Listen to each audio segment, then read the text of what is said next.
Everyone, welcome to physics classes. स्वागत है आपका वैली फिज़िक्स में।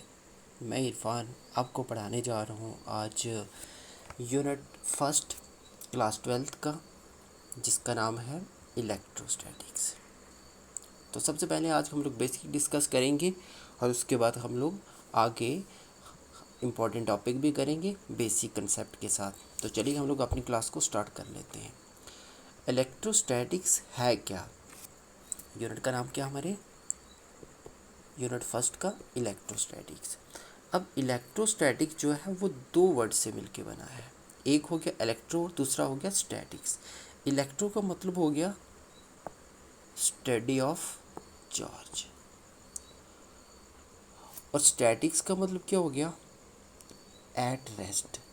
यानी कि इलेक्ट्रोस्टैटिक्स के अंदर जो भी हम लोग पढ़ेंगे चार्ज एट रेस्ट के बारे में पढ़ेंगे। तो इलेक्ट्रोस्टैटिक्स के बारे में तो पता चल गया है क्या है, यानी कि study of charge at rest. अब हम लोग जान लेते हैं कि इलेक्ट्रोस्टैटिक्स है क्या, वट समझ लेते हैं क्या है ये। इलेक्ट्रोस्टैटिक जो ब्रांच है फिजिक्स की, जो डील करती है किसकी स्टडी के साथ? चार्ज एट रेस्ट के बारे में, यानी कि स्टैटिक चार्ज के बारे में, उसकी फोर्स के बारे में, उसकी फील्ड के बारे में और उसकी पोटेंशियल के बारे में। तो ये सारा किसके अंडर हम लोग स्टडी करने वाले हैं? इलेक्ट्रोस्टैटिक्स के अंदर। तो अब आपको इलेक्ट्रोस्टैटिक्स तो समझ में आ गया है कि चार्ज एट रेस्ट।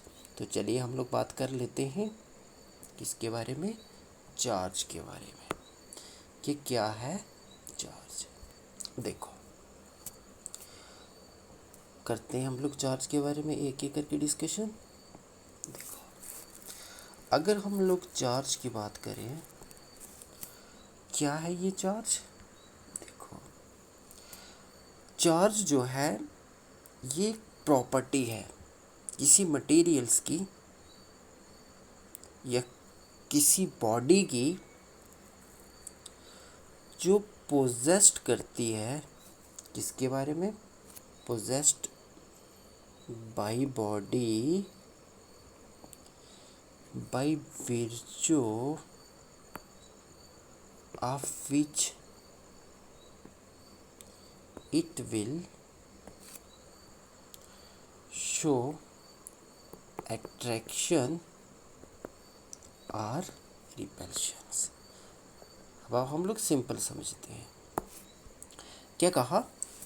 चार्ज एक किसी भी बॉडी की या किसी भी मटेरियल्स की एक प्रॉपर्टी है जो किसी को अपनी तरफ अट्रैक्ट करने का काम करता है या किसी को अपने से दूर भगाने का, यानी कि रिपेल का काम करता है। तो ऐसी बॉडी जिसके अंदर ये वाली प्रॉपर्टीज़ देखने को मिलती हैं, अट्रैक्शंस की या फिर रिपल्शंस की, तो उसको कहा जाता है charge.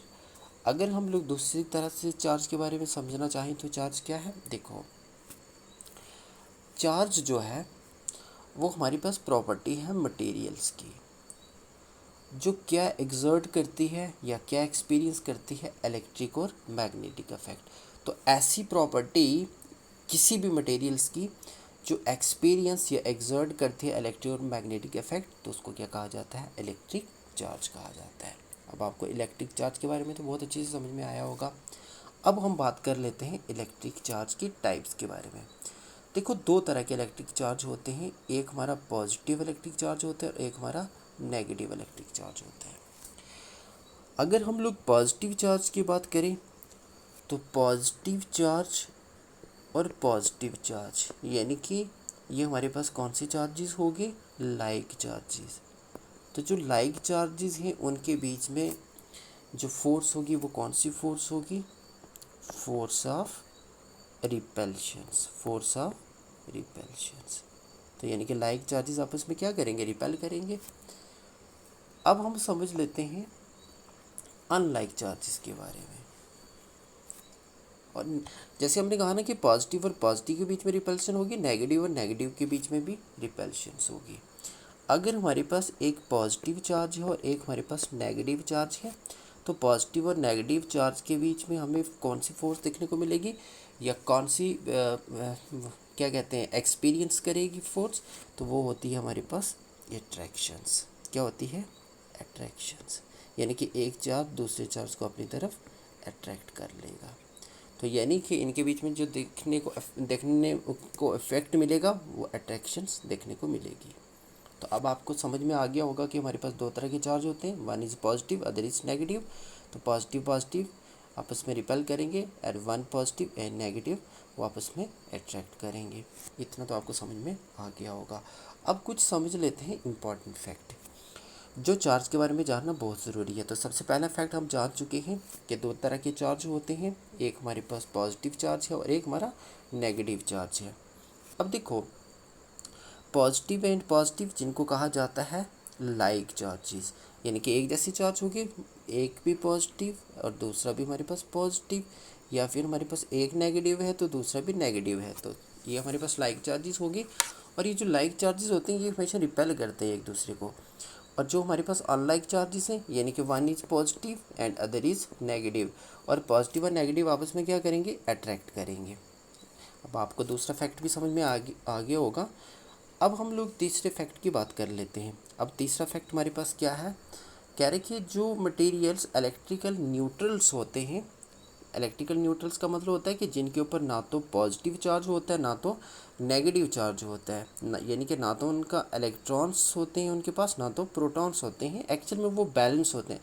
Number of electrons will be equal to number of protons, तो यानी कि दे डू नॉट कंटेन, उनके ऊपर कोई चार्ज नहीं होता, तभी तो उनको क्या कहा जाता है, इलेक्ट्रिकल न्यूट्रल्स कहा जाता है। तो तीसरा फैक्ट हमने चार्ज के बारे में देख लिया, क्या समझ लिया, एक बार रिवाइज कर लेते हैं। Positive and positive repel each other, positive negative attract each other. अब हम लोग अगले नंबर 4 फैक्ट की बात कर लेते हैं।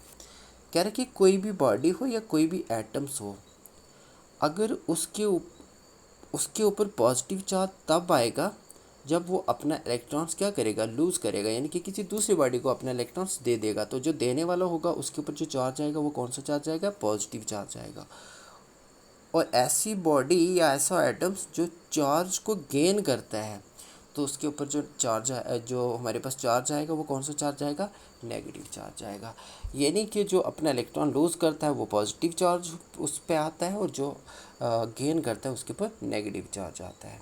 और सबसे मेन इंपॉर्टेंट फैक्ट है, आपको एग्ज़ाम में पूछा जा सकता है कि जो चार्ज है इसको किसने डिस्कवर किया था। तो सबसे पहले जो चार्ज को डिस्कवर किया था 1742 को फ्रैंकलिन ने किया था, बेंजामिन फ्रैंकलिन ने किया था। तो ये आपको बिल्कुल फैक्ट पता होना चाहिए क्योंकि एग्ज़ाम के लिए ये काफ़ी इंपॉर्टेंट है, एमसीक्यू फॉर्म में पूछा जा सकता है। तो हम लोग एमसीक्यू के साथ साथ हर फैक्ट की भी बात करेंगे। और अब दूसरा कहता है कि चार्ज जो है ये कौन सी क्वांटिटी है। देखो चार्ज एक हमारे पास स्केलर क्वांटिटी है। तो आप कुछ बच्चों को तो पता होगा, बहुत सारे बच्चों को स्केलर्स के बारे में पता नहीं होता, तो हम लोग सेल के बारे में भी डिस्कस कर लेते हैं कि स्केलर क्या है। देखो स्केलर जो है एक ऐसी चार्ज की प्रॉपर्टी होती है, अगर हम लोग स्केलर की बात कर लेते हैं तो स्केलर्स क्वांटिटी क्या होती है। स्केलर्स क्वांटिटी एक ऐसी क्वांटिटी होती है जिसका क्या होता है, ओनली मैग्नीट्यूड होता है। 11th में भी आपने पढ़ा होगा, ओनली मैग्नीट्यूड होता है बट नो डायरेक्शन। कोई भी चाहे कोई भी किसी भी बॉडी की प्रॉपर्टी या कोई भी क्वांटिटी हो, एनी क्वांटिटी जिसका ओनली मैग्नीट्यूड होगा बट नो डायरेक्शंस होगा, वो क्या है, स्केलर्स क्वांटिटी है। तो जैसे आपने देखा भी होगा एग्जांपल में हमारे पास टेम्परेचर्स होता है, मास हो गया, स्पीड हो गया, तो देखो इनका सिर्फ क्या है, मैग्नीट्यूड है बट ये पर्टिकुलर डायरेक्शंस नहीं है। तो इस तरह से हम लोग चार्ज को भी क्या बोलेंगे कि चार्ज भी हमारी क्या है, एक स्केलर्स क्वांटिटी है, यानी कि चार्ज का मैग्नीट्यूड होगा बट चार्ज की कोई पर्टिकुलर डायरेक्शंस नहीं होगी। तो अब आपको स्केलर्स में भी कोई कन्फ्यूजन नहीं रही होगी।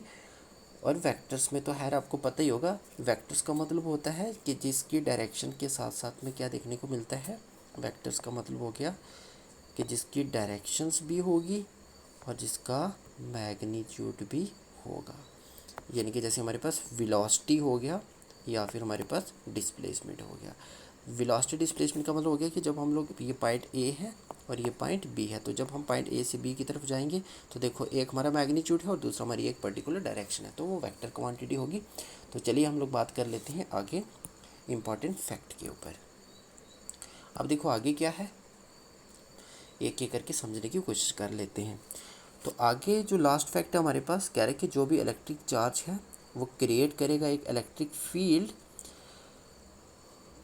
और इलेक्ट्रिक फील्ड के साथ साथ वो क्या क्रिएट करेगा, मैग्नेटिक फील्ड भी। तो इसीलिए कहा जाता है कि जो इलेक्ट्रिक फील्ड और मैग्नेटिक फील्ड है ना, यानी कि इलेक्ट्रोस्टैटिक्स और मैग्नेटिज्म है ना, इनको एक साथ स्टडी की जाती है। तो इसके बाद इसने क्या कहा कि अगर इलेक्ट्रिक चार्ज है तो वो क्रिएट करेगा मैग्नेटिक इफेक्ट, अगर मैग्नेटिक इफेक्ट है तो वो वहाँ पे क्रिएट करेगा इलेक्ट्रिक फील्ड। तो आज क्या इतना ही डिस्कशन था आज की वीडियो में, तो बहुत इंफॉर्मेटिव लगी होगी। तो आज की वीडियोस में आपको बहुत कुछ सीखने को मिला होगा, बहुत कुछ देखने को मिला होगा। चार्ज के बारे में आप समझ गए होंगे कि क्या है चार्ज। तो जाते जाते कुछ हम लोग चार्ज के इम्पॉर्टेंट फैक्ट की भी बात कर लेते हैं और फिर हम लोग अपनी वीडियोस को क्लोज़ करेंगे। देखो, अब हम लोग देख लेते हैं यूनिट ऑफ चार्ज क्या है। अब हम बात कर लेते हैं यूनिट ऑफ चार्ज, बहुत इंपॉर्टेंट है ये, अब आप इसको ज़रूर देखिएगा। यूनिट ऑफ चार्ज की मैं बात कर लूँ तो जो यूनिट है वो चार्ज का क्या है, कूलम है। जिसको हम लोग, कूलम का मतलब होता है कि एक साइंटिस्ट है जिन्होंने सबसे पहले चार्ज के बारे में स्टडी की थी, तो इसलिए इन्हीं के नाम पे ये यूनिट पड़ गया है। तो ये जो कॉलम है ये इसका एसआई यूनिट है, ठीक है ना, स्टैंडर्ड इंटरनेशनल। तो अगर हम लोग इसकी सीजीएस यूनिट की बात करें ना, तो सीजीएस यूनिट जो होगा चार्ज का, वो हमारे पास क्या होगा, स्टैट कॉलम होगा। क्या होगा बेटा, स्टैट कॉलम्स होगा। थोड़ी लिखने में दिक्कत है तो आप समझ जाओगे।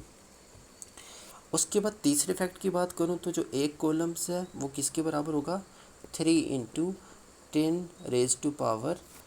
10⁻⁹ स्टैट कॉलम्स के बराबर हो, स्टैट कॉलम्स के बराबर होगा।